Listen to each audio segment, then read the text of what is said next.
Benjamin Adams, a 36-year-old lieutenant with the Chicago Fire Department, felt the familiar ache in his lower back as he stepped out of his F-150. It was a gray overcast Tuesday afternoon. The weather seemed to seep into your bones, making the exhaustion of a 48-hour shift feel twice as heavy. The shift had been brewed of 3 residential fires and a multi-car pileup on the I-90. A cat rescue had ended with him getting scratched across the cheek. All he wanted was a hot shower, a cold beer, and the sound of his 9-year-old daughter, Amy, laughing at cartoons on the TV. He usually didn't get home until after 6, but a scheduling mix-up and a generous cover from a rookie meant he was pulling into his driveway at 3 o'clock. The 2-story colonial in a quiet suburb of Oak Park stood silent and imposing against the gray sky. It was the house he and his late wife, Sarah, bought 5 years ago. A fixer-upper that consumed their weekends and savings, it finally felt like a home again after her passing 2 years prior. Now, it was just him, Amy, and his mother, Ruth.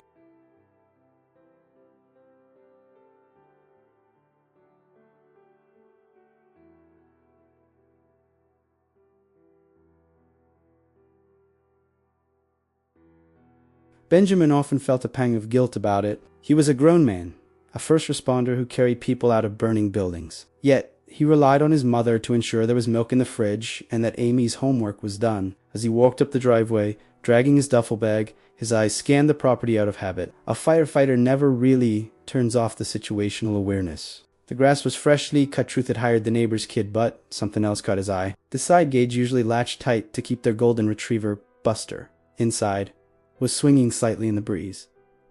Buster wasn't barking. That was the first prickle of unease on the back of his neck. Buster barked at everything. The mailman, the squirrels, the wind. The silence from the backyard was heavy. Benjamin paused, his hand hovering over the keys in his pocket. He told himself he was being paranoid, a side effect of too much adrenaline. Maybe Ruth had taken the dog for a walk, but Ruth's car, a sensible beige sedan, was parked in the garage. He could see the bumper through the small window. He moved to the front door, deciding to skip the garage entry to check the mail. He unlocked the front door quietly, a habit from years of trying not to wake a sleeping baby or a sick wife. The heavy oak door swung open. The foyer was dim, curtains drawn against the gloom. "Mom?" he called out, but the name died in his throat. The air in the house felt wrong. It wasn't the smell of smoke. He would have picked that up instantly. It was a displacement of air, a tension that vibrated through the floorboards. To his right, the dining room was empty, the table set with a centerpiece.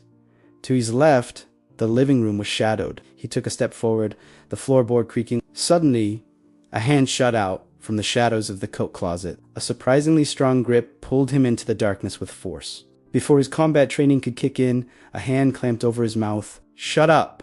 a voice hissed in his ear. It was Ruth. But it wasn't the voice of the mother who hummed while folding laundry. This voice was guttural, terrified, and commanding. "Don't say a word, Benjamin." Not a sound. Benjamin's eyes adjusted to the gloom. His mother was pressed against him, her fussy Polly. Her eyes were wide, darting towards the staircase. She was wearing a housecoat, but it was disheveled, and he noticed a bruise forming on her forearm. The sight sent a surge of hot rage through his blood, burning away his fatigue. He reached for her arm, his eyes asking the question his mouth couldn't. She shook her head violently. Tears welled in her eyes, but refused to fall. She slowly removed her hand from his mouth. She kept a finger pressed to her lips. She pointed upward, towards the master bedroom. Benjamin strained his ears. Above the hum of the refrigerator, he heard it. Heavy footsteps. Not the light patter of Amy's sneakers. These were boots. Heavy, deliberate steps, pacing back and forth. Then the sound of wood splintering, a drawer being ripped out and dumped onto the floor. Benjamin's heart hammered against his ribs like a trapped bird. "Amy," he mouthed. Ruth squeezed his arm, her grip painful. She leaned in, her lips brushing his ear. "She's safe," she whispered. "Hidden in the crawl space behind the pantry." Benjamin let out a breath. His knees went weak for a split second before locking up again. "Who?" he mouthed. Ruth's expression darkened, a mix of fear and betrayal. "Men," she whispered. "Two of them, they think the house is empty," she added. Benjamin whispered back, his hand reaching for the pocket knife in his jeans. "I came back for the phone," she replied, voice barely audible. They were already in the kitchen. I saw them. The word hung in the closet like a toxic cloud. Benjamin was 6'2", built from years of hauling hoses. He could handle himself in a fight. He could handle fire. But guns in a house with his mother and child, that changed the calculus. He needed to get them out. He needed to call 911. He patted his pockets. His phone was in the truck. He had left it charging. He cursed silently. Ruth seemed to read his mind. She tapped her own pocket. It was empty. "Kitchen counter," she mouthed. A crash from upstairs made them both flinch. It sounded like the heavy mirror above his dresser had been smashed. "Empty," a voice bellowed from upstairs. It was a deep, gravelly voice, distorted by anger. "Nothing but clothes." Another voice responded, higher pitched, nervous. "That's what the blueprints said." Benjamin frowned. Why would thieves have blueprints of his house? This wasn't a mansion, unless they went looking for jewelry or electronics. They were looking for something specific, and they knew the layout. A cold realization washed over Benjamin. They had intel. Ruth pulled him deeper into the coats, the smell of wool and lavender enveloping them. "They are looking for the safe," she whispered. Benjamin froze the floor safe in the master closet. He hadn't opened that safe in 3 years. It contained nothing of value to a thief, just Sarah's old medical records, the deed to the house, and ... wait. There was something else, a small, fireproof box Sarah had given him a week before the accident. She had told him to keep it for Amy, for when she turned 18. He had never opened it, respecting her wish, assuming it was letters. But why would armed men be tearing his house apart for a box of letters? "We need to get to Amy," Benjamin whispered, his firefighter instincts taking over. Assess the threat, secure the victims, evacuate. The crawlspace in the pantry was on the first floor, through the kitchen. To get there, they had to cross the hallway, pass the bottom of the stairs, and navigate the kitchen without being seen by whoever might be guarding the downstairs or risking the men upstairs coming down. "The big one is upstairs," Ruth whispered, clarifying the situation. "The other one? The garage?" That explained why Buster wasn't barking. If the man was in the garage, he might have done something to the dog. Benjamin clenched his jaw so hard his teeth ached. If they hurt his dog... "Listen to me," Ruth said, her voice shifting. The terror was still there, but beneath it was the same steely resolve he saw when she dealt with stubborn patients or unruly grandkids. "You are tired, you are angry, but you cannot go charging up those stairs. If they hear you, they will come down shooting." It was a sobering command. Benjamin looked at his mother, really looked at her for the first time in years. He saw the lines etched around her mouth, the gray in her hair, but also the fierce intelligence in her eyes. She had been protecting this house, his daughter, and his secrets while he was out saving the world. Now she was saving him. Suddenly, the door from the garage to the hallway just 10 feet from their closet clicked open. Benjamin and Ruth stopped breathing. Heavy work boots stepped onto the tiled hallway. The man downstairs shouted up the stairs. "The car isn't in the garage, but the hood of the truck outside is warm." The voice sent a shockwave of recognition through Benjamin. He knew that voice. It wasn't possible, but G knew it. It sounded exactly like Gary, a contractor he had hired 6 months ago to redo the insulation in the attic. Gary Allen, who had shared beers with him on the porch. Gary, who had played catch with Amy. "They know we're here," Benjamin whispered, the reality crashing down on him. The element of surprise was evaporating. The man upstairs, Dennis, thundered down the stairs, his footsteps shaking the ceiling. Dennis roared, "No witnesses!" The footsteps stopped at the bottom of the stairs, agonizingly close to the closet door. Benjamin could see the shadow of the boots through the crack at the bottom of the door. He shifted his weight, preparing to burst out and tackle the man, hoping to use the narrow space to his advantage. But Ruth grabbed his wrist. Her grip was iron. She didn't look at the door. She looked at him. She shook her head slowly. She reached into the pocket of her housecoat and pulled out something he didn't expect to see. A small, red canister of pepper spray she kept on her key. She held it up, her eyes locking with his. "Wait. She signaled. The intruder outside the door paused. He seemed to be sniffing the air. "I smell sweat," the man muttered. Benjamin's scent. The smell of the fire. He had brought the evidence of his presence right into the hiding spot. The man's hand reached for the closet doorknob. The brass knob began to turn. Slowly, agonizingly. Benjamin tensed every muscle, ready to spring. Ruth uncapped the spray, her thumb hovering over the trigger. The door creaked open an inch, a slice of light cutting across Benjamin's face. He saw a sliver of a face-masked face, but the eyes were visible. Cold, blue eyes. And then a sound from the kitchen shattered the moment. Asterisk pot falling. The intruder spun around. He yelled. He abandoned the closet and sprinted toward the back of the house. Benjamin looked at Ruth in confusion. They were both in the closet. Amy was in the crawl space, who knocked over the pot. Ruth's eyes widened. Buster, she breathed. The dog door. The dog had just saved them, but now the dog was in the line of fire. Now, Ruth whispered, pushing the door open. Benjamin and Ruth moved like shadows escaping the coat closet, slipping into the dim hallway while the heavy thud of boots echoed from the kitchen. The house, usually a sanctuary of warmth and the smell of Ruth's baking, had transformed into a labyrinth of hazards. To Benjamin, a man trained to read a burning building by the color of the smoke and the heat of the walls. This was a different kind of danger cold, calculated and terrifyingly silent. The intruder, the one Benjamin was almost certain was Gary the contractor, was in the kitchen, shouting at the dog, followed by the sickening sound of a heavy boot connecting with ribs. Buster yelped a high-pitched cry that tore through Benjamin's chest like shrapnel. His fists clenched so hard his knuckles turned white, and his instinct was to roar, to charge down the hallway and tear the man apart with his bare hands. He took a step forward, the floorboard groaning under his weight, but Ruth was there instantly. She didn't grab him this time. She stepped in front of him, blocking his path with her small, frail frame. Her eyes were wet, but her gaze was harder than iron. Asterisk. The reminder was a physical blow. If he charged, bullets would fly, and Amy was hiding behind a thin layer of drywall and pantry shelves, directly in the line of fire. Benjamin swallowed his rage, forcing it down into a cold knot in his stomach. He and the other ones, signaling he was in control, they crept toward the laundry room, which sat adjacent to the kitchen and offered a secondary route to the pantry. As they moved past the family photos lining the hallway, pictures of Sarah laughing on a beach, Amy's first day of school, Benjamin in his dress uniform, the violation felt personal and visceral.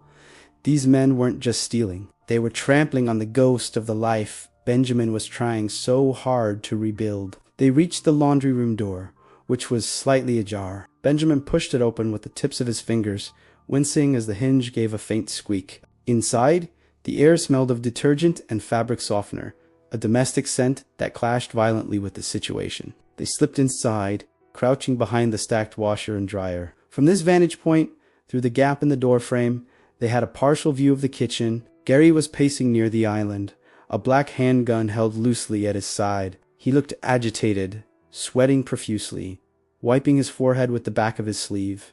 He wasn't a professional. He was a desperate man, which made him unpredictable and infinitely more dangerous.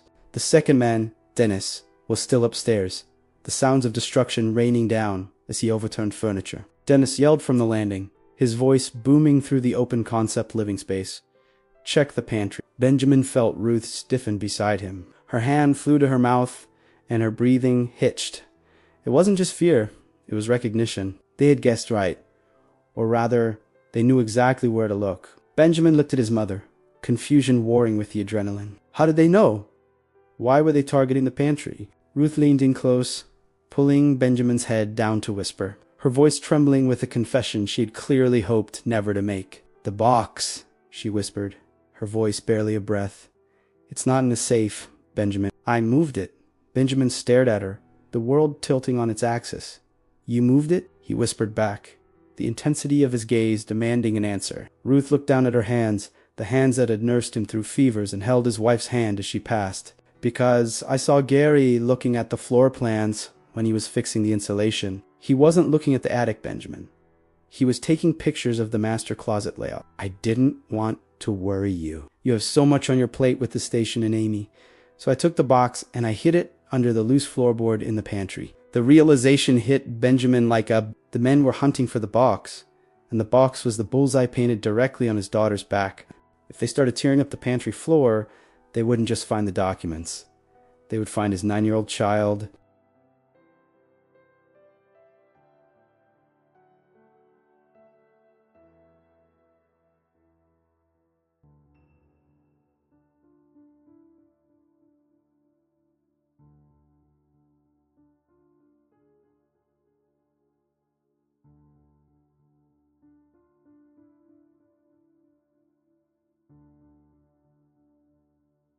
It wasn't enough. He needed a distraction that would pull him out of the house, or at least out of the kitchen. He looked at the heavy door leading to the backyard. If he opened it and made a noise, they might think someone fled, but that would leave Ruth and Amy alone inside.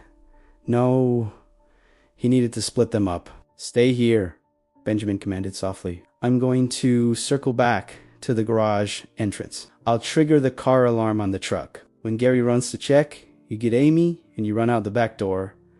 Do not stop. Do not look back." Ruth grabbed his arm, her nails digging into his skin. "No," she hissed. "Dennis is coming down. If you go into the hallway, you'll be caught in the crossfire." She pointed through the crack in the door. Dennis was descending the stairs, a hulking figure in dark clothing, carrying a crowbar in one hand and a pistol in the other. He joined Gary in the kitchen, his face twisted in frustration. "Stop hitting the dog and help me," Dennis growled. "Tear that pantry apart." Benjamin felt a cold chill settle over him. They were willing to wait. They were willing to torture. This wasn't a burglary. This was a hit. Dennis moved toward the pantry door, the very door behind which Amy was curled up in the darkness. Benjamin's hand moved to the heavy iron on the ironing board. He had no choice.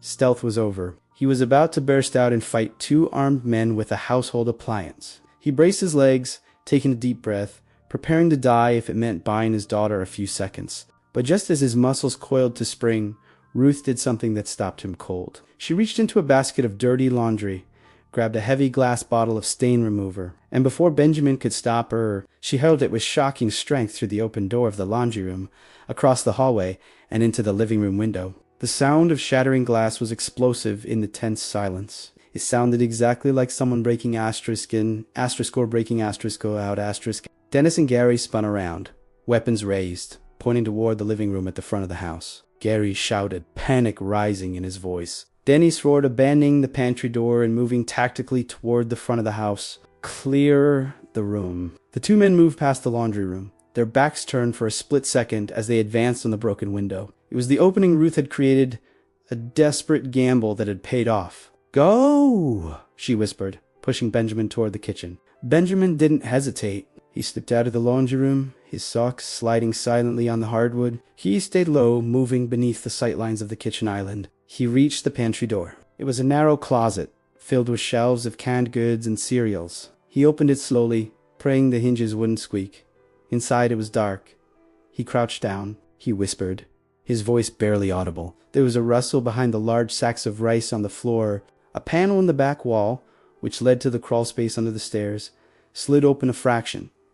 Two terrified eyes peered out. She whimpered. Benjamin reached in, grabbing her small hand.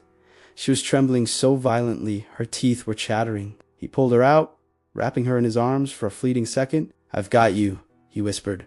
"We're playing the quiet game, okay?" He looked back toward the laundry room. Ruth was supposed to be following him, but she wasn't there. She was still in the laundry room. Benjamin's heart skipped a beat. He signaled for her to come, waving his hand frantically. Ruth stepped out, but her eyes were fixed on something in the hallway. The dog, Buster, was limping, trying to follow them, but his leg was clearly injured. If he barked or whined, he would give them away. Ruth knelt down, soothing the dog, putting a finger to her lips. It was a heartbreaking tableau with an older woman trying to save the family pet while armed men hunted them rooms away. But then the floorboard in the living room creaked. The men were coming back.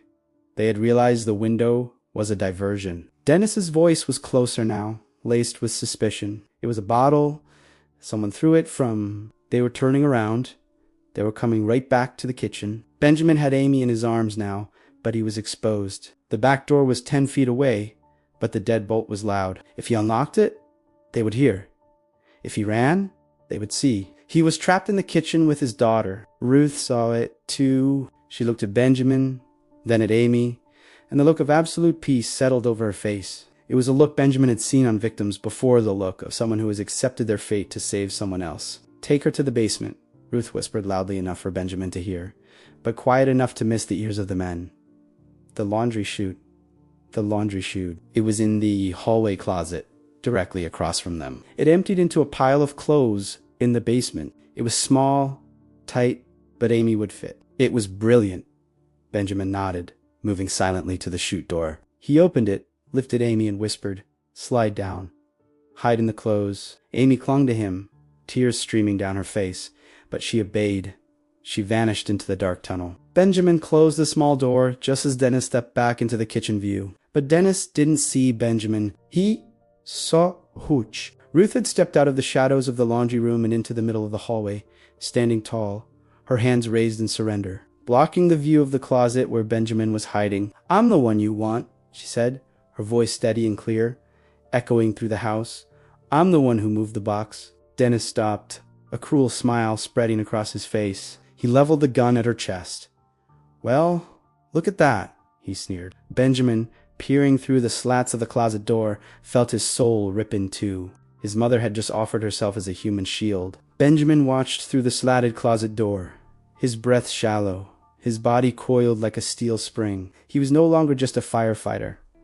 He was a hunter in his own home. 10 feet away, Dennis Edwards, the large muscle of the operation, held the gun level with Ruth's chest. Ruth stood unnaturally still, her hands raised, her small frame looking impossibly fragile against the hulking intruder. But Benjamin saw the tremor in Dennis's handy, slight overconfidence of a predator who thinks the hunt is over. Gary Allen, the nervous contractor, scrambled into the hallway from the living room, his eyes darting around wildly. Gary hissed, looking past Ruth toward the stairs.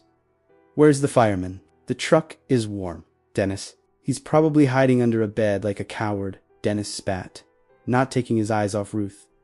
He took a step closer, the barrel of the gun inches from the floral pattern of her house. "Where's the box, old woman?" Ruth didn't flinch. She lifted her chin, staring directly into the barrel. "It's in the basement," she lied, her voice crisp and authoritative. Gary's eyes lit up. "The furnace?" "I told you," Marco said. Dennis cut him off with a growl. "Shut up, Gary. Go check the basement."